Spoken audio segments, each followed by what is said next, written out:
Hello and welcome to How Green Is Your Deal, a podcast about Europe's path to climate neutrality, the challenges it faces, and the ideas that guide it.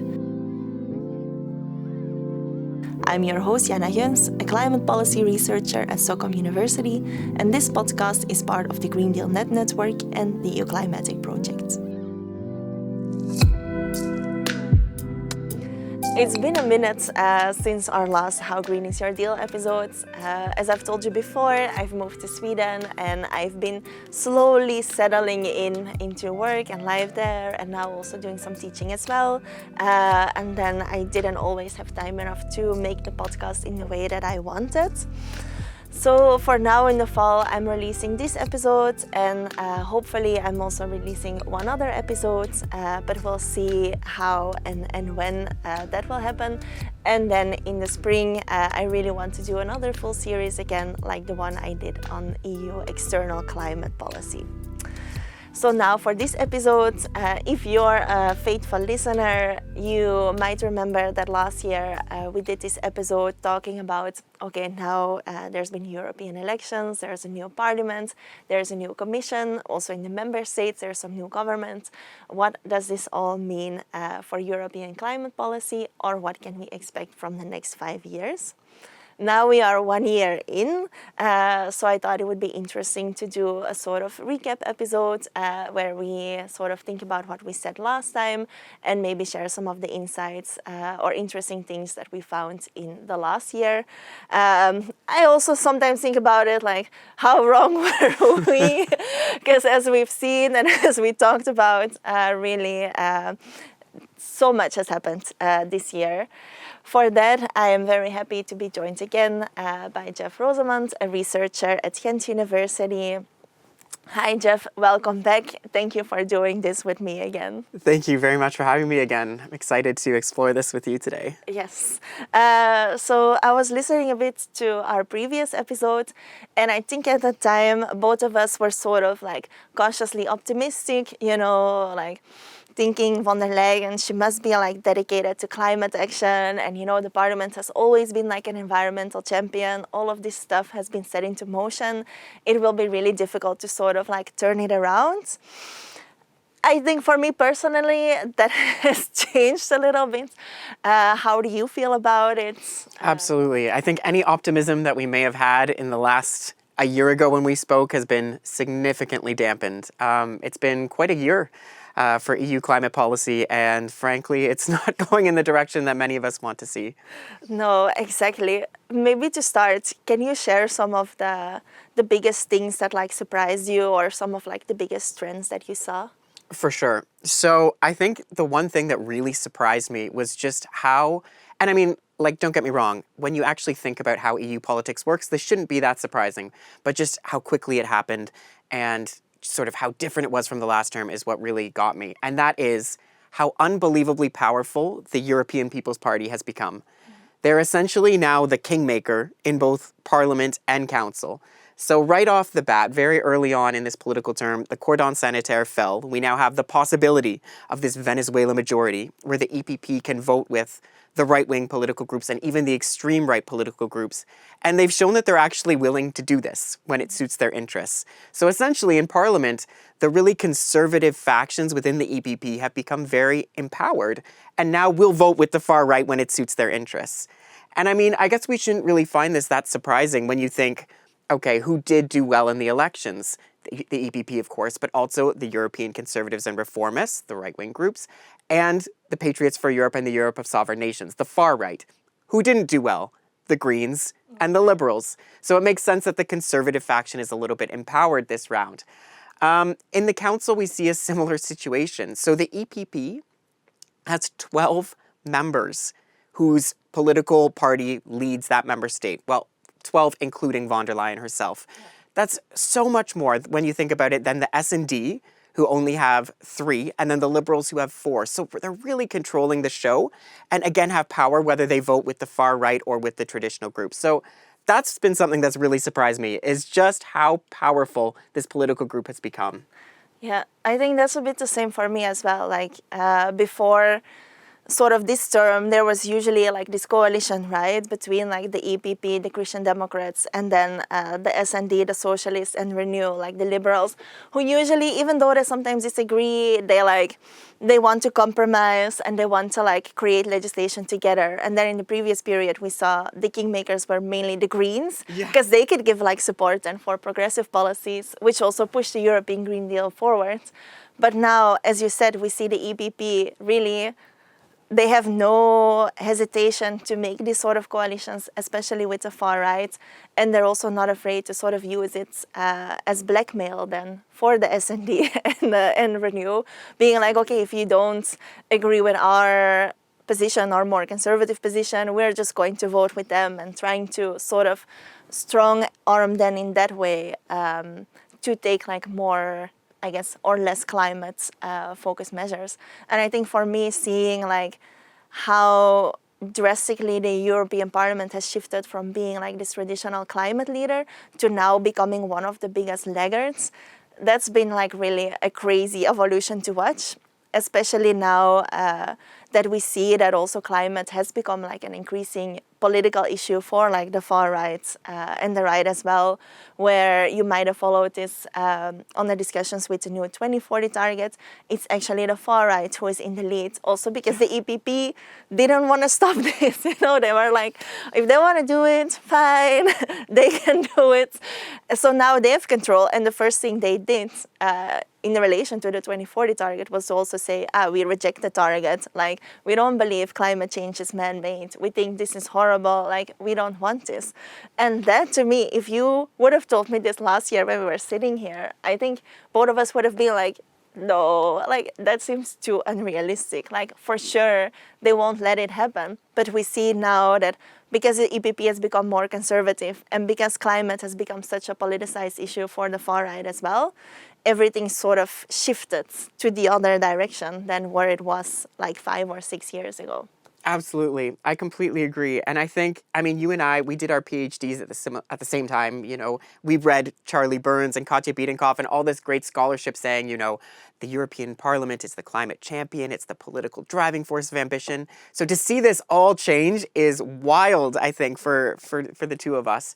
And I agree, like, basically, having conducted some interviews this political term, there seems to actually be a consensus among people at the Commission, the member states who work at the Perm Reps, and even in the Parliament themselves, who say that the European Parliament is now the least ambitious climate actor, and that, in fact, it's better to keep things out of there as much as you can. So, for example, we're working on a little paper on delegated and implementing acts right now, sort of trade-offs between efficiency and democracy, like representation, accountability, stuff like that. Every single EU official who I interviewed has said that the Parliament should not be given more oversight over delegated and implementing processes because it is dangerous to climate ambition. Mm-hmm. Like, keep this technical stuff with the Commission or with the experts from the member states because it should not go anywhere near the Parliament this political term, which is so telling. Even in the Parliament themselves, voices are saying that. Yeah, that's kind of crazy. Also, when you think about the democratic implications of that as well, like what does this mean for like the legitimacy of climate policy then as well, right? Absolutely. That's all a bit crazy. One institution we haven't really talked about now is the European Commission, of course, that to a large extent sets out like what's actually happening in the legislative terms. I think there, for me, sort of like the shift from European Green Deal to Clean Industrial Deal has had more implications for climate policy than I would thought, because, you know, it still has like clean in there, so you sort of think it moves forward. But we kind of see now with like this simplification and omnibus packages, it's actually a lot of like deregulation. I don't know what you think about that. Absolutely. I think, you know, it's funny to think back in the previous commission when we were talking about, you know, biodiversity and eliminating pollution and protecting the forests and nature. Where has all of that gone? It's just completely been swept under the rug. Now the only political arm of the climate program is all about this competitiveness. It's just let's decarbonize strategic industries in order to boost our economic competitiveness. And it's just wild to see how that's translated to policy output. So now, as you said, we're seeing the majority of policy output fall under this clean industrial deal to boost competitiveness and attract investment and things like that and simplify, deregulate. But this doesn't seem to be moving in the most productive direction. And we've lost the political momentum that we had towards protecting nature and biodiversity. And because making the link between protecting the planet, protecting the trees and biodiversity and competitiveness is much weaker, I'm really worried about that arm of the European Green Deal and what's going to happen to it. Maybe we're not going to see any motion on that this political term. We'll have to see. Yeah. Yeah, I think like economic objectives were always sort of like prioritized when you look at the history of EU climate policy, right? Like it's not something new, but for me personally, I had the sense in like the European Green Deal that sort of these ecological needs were also being a bit more prioritized, and like maybe sometimes the trade-off will go into the direction of like the ecological needs, fighting climate action, but also addressing other environmental crises. But I think now it's clearly that it's the economic like needs again that are taking control. And then sometimes I also wonder like whose competitiveness are we talking about, or like how are we defining this? I think sometimes the European Commission also uses like this idea that there is like a crisis of competitiveness to then like take measures. And we see that there's now also actually a pushback from companies that say like, you know, actually having like these strong sustainability requirements is also positive for us because we have invested in it, or that would have some sort of leveling the playing field effect or something, or like we want this legislation, we want to have this certainty, but there's still some sort of like business interests or something else, like some ideas that are like going on that also means or defines competitiveness in like really this conservative way as well, right? In the way of like maintaining the status quo rather than really like future-proofing the economy. Absolutely. And investing in like new technologies and stuff like that. Absolutely. Yeah. It's been kind of crazy to see all that as well. And just like this quick succession of Omnibus packages as well. Not just one, but I think now how many do we have? 5 or 6? Yeah. Something already. Yeah, absolutely. And we'll have to see. There seems to be such political pressure to get them through quickly. But we're already seeing even some stumbling blocks here, right? Like with green supply chains, apparently it just got derailed in the European Parliament. Yes. Which opens the door, you know, on the one hand, perhaps for the Greens to come in and do some work. But on the other hand, it also opens the door to the far right to get in there and to perhaps make things a little bit more unfavorable to the green agenda. Yes. So we'll have to see now that we know that the traditional alliance of the EPP, S&D, and Liberals hasn't worked out on that one this time. Yeah. We'll definitely have to do another episode again next year to see like, okay, where are we now? You know, like what has happened in the last year again as well. It's fast moving, that's for sure.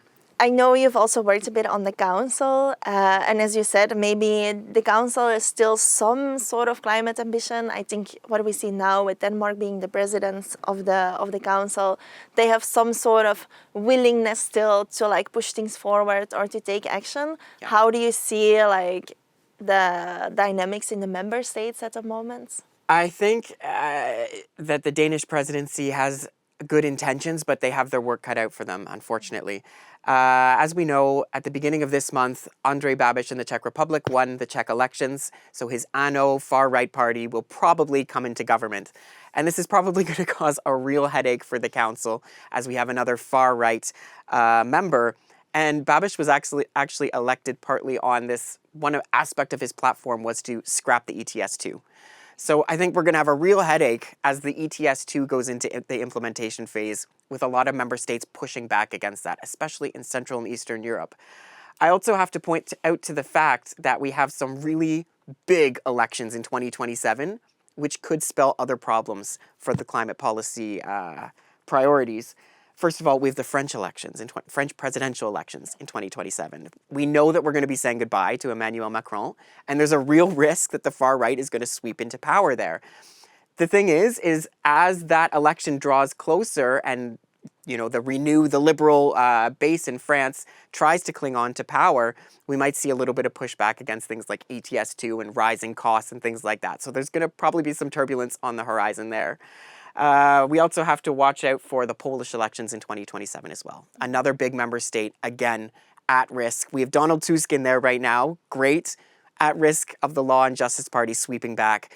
So basically, this is all to say that on the horizon, it's not a good outlook for the council either. Right now, it's already rough going. There's potential for it to get even rougher. So we'll have to just watch and see what happens.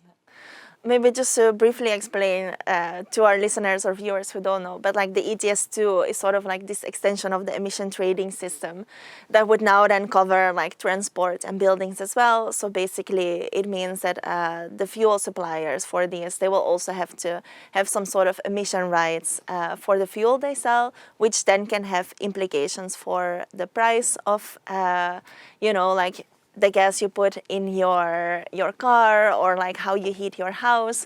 So then that's why people or politicians are like worried because of course they might remember like the yellow vest protests from a few years ago. I think it's already more than a few years ago, like 2018 or something. Seems like yesterday. So that's one of the big files, of course, where we'll have to see how exactly it's being shaped. Like it's still a bit discussed like at the moment, and where the support goes or like how it's being distributed. But for sure, like a contentious file. Definitely. And indeed, like having these elections then in the member states as well, I think we already see now in France, because of all the issues they're having at the moment, it cannot really be like a leader or something, how it has been in the past, and also sort of pushing back on some of these issues. Poland is already pushing back on some of these issues, especially when we're thinking about the 2040 targets, asking for a lot more flexibility. It's like watering it down. Yeah. That's the thing, is the electorate doesn't love rising costs. So whenever we're getting close to an election and we're talking about costs or taxes, politicians get a little nervous and there might be a little bit of pushback. So we might see that in Poland for sure, France, and potentially we'll have to see what happens with Spain too, because we have them up for election in 2027 as well. Sweden as well. Yeah? Okay. Yeah, but they're already a bit more conservative at the moment. Yeah. So already a bit of a... We'll see. Could improve, could get worse. Absolutely. Yeah, Spain as well, right? Have to see if Pedro Sanchez and the left-wing coalition can hold, or if they're in trouble as well. Let's find out. Yeah. But in general, sometimes when I talk to people about this, like in 2019 with like the start of this European Green Deal, I feel like there was so much like hope. Mm-hmm. And I was like, oh, this is great. Like this could be like a paradigm shift or like a real transformation. And now like we're going to be like on the road to like climate neutrality. Like this is a comprehensive package. Like we are doing it.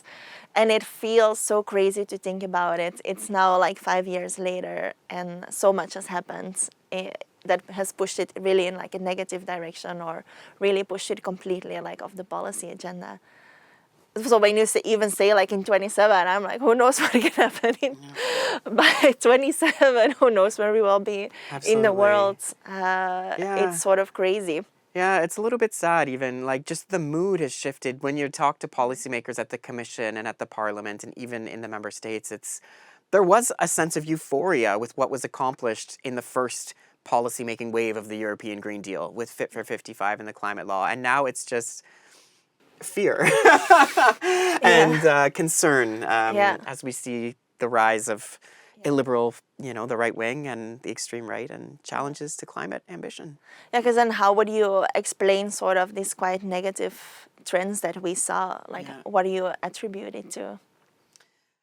I think, it's difficult to say. I think political trends are changing. People are feeling more and more disenfranchised from democratic systems and are therefore tempted to vote for political groups and political parties that don't put climate ambition on the agenda. So I think, one of the best things that we can do is think about how to restore faith in democracy, restore faith in the system, bring policymaking back closer to the people. So all the work that, colleagues are doing on democratic innovations and citizens' assemblies and scientific advisory boards, things like that is really, really important right now to try to think, okay, how can we restore people's confidence in political parties and in political systems that also support the decarbonization of our economy. I think that's really key at this day and age right now. No, for sure. I agree. Difficult as well. But I think that would be nice if there is like a way to sort of bring, I guess, policymakers, especially EU policymaking, closer to citizens, to also show like this is what it's doing. It's actually good. Like we can trust it, maybe. Yeah. In one way, I'm also like, maybe it's also if like people do not want climate policy and it's clear that they do not want climate policy, then isn't that also like democracy at work, and like how to sort of bring like these two needs together then, That's the challenging thing, is we know that this commission, to give some defense to von der Leyen, we know that it's constrained, that it doesn't have as strong of a mandate to take ambitious action because of what's happened in Parliament and Council. So if the people speak in that direction, it's a difficult question that I think we all need to think through of how to, how to help educate and bring awareness to the climate emergency and how urgent the situation is and how we need to take action. Yep. For sure. Maybe to end, for like the next year, what are some things you expect or some things we should look out for that are happening at the moment? I think we can expect a pretty quiet season in the realm of biodiversity and anti-pollution policy. I think we can definitely expect there to be a lot of pressure to pass the Omnibus packages, because I think that there's really no escaping the emphasis that this commission is putting on competitiveness. So I think in terms of looking at where the climate program is going to go, I think it will be tied to simplification, deregulation, and the decarbonization of industry and strategic, specifically strategic industries and net zero technologies development, all that stuff. So basically, I think competitiveness has become the order of the day. And I think that that's where we're going to see in the next year, at least, for sure, a lot of policy output. What do you think is going to happen in this crazy year ahead of us? Yeah, I am mainly focused on one, what are the steps we're taking to climate neutrality? We have this 2030 target. Now the 2040 target is sort of key in like the trajectory. Like the slower we go, the more emissions we still have, right? And if you think about climate change as like a bath that is like filling up, the slower we go, the more the bath like fills up. Totally. And the more we will have to do to sort of compensate for these emissions. So for me, from like a more long-term perspective, it will be really interesting to see now, like as we are recording, this European Council is meeting. So I'm curious to see like what they will say about it, because they seem to have taken a bit more control again. Yes. Over like the target setting than with the Fit for 55. So I'm curious to see what will happen, what the eventual target will look like, what are the flexibilities in it as well. And then as we are now 2025 and we have the target for 2030, in the short term, I'm also really interested to see how the implementation of the Fit for 55 package will actually progress. I think now we see in like the reports from the European Environment Agency, like one of the scientific bodies of the EU, that sort of does like these trends and projections where we're going.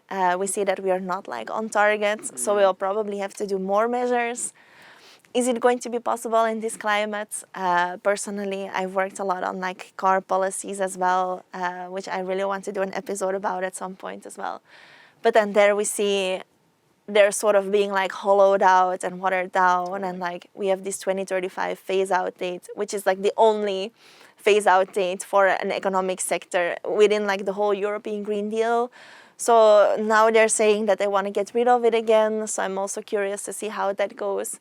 Because sort of you can have like your target setting at one thing, but then how you like actually implement it, I think we are now like in like the crucial 5 years to kind of see where we're going. And a lot of that will also then impact where we're going afterwards. And I think now with all of like this simplification, which basically means scrapping policies or like weakening policies, right? we sort of, all of these elements are important for the European Green Deal. And if you make changes to how sustainable businesses have to be, that will have an impact on like other aspects as well. And if you're changing the cars, then other sectors will have to do more. And I feel like we're slowly seeing like this house of cards kind of like falling down. And part of me still has like hope, because there are these businesses that kind of want to take action still, that like some of it will like stand up, but I'm really curious to see like how all of this will sort of like evolve. Absolutely. I think it's going to be really interesting because, as you said, the 2040 target, we might have some more information about that today after the European Council meeting. Once we do finally get that target, the EU needs to already start thinking about revising the package to make that new target. So say we have a 90% emissions reduction forecasted for 2040, they need to get to work to make the new package ready to meet that target. And I think it's going to be pretty difficult considering, as you just said, we're already facing some real challenges with implementation in things like ETS2 and in the cars, right? There's a lot of pushback for that 2035, get rid of the combustion engine target. So yeah, it's going to be a hard year. We'll see. I think like the new like package that's supposed to be, or the discussions are supposed to start next year in the fall. So that's right on time for us little series here as well. Yes, we'll be ready. Anything you might be hopeful for in the future or within this whole story? It's funny, last year when you asked me that, I feel like that was my longest answer. I had this whole spiel of how I'm so optimistic and how we're going to continue this trend. Tougher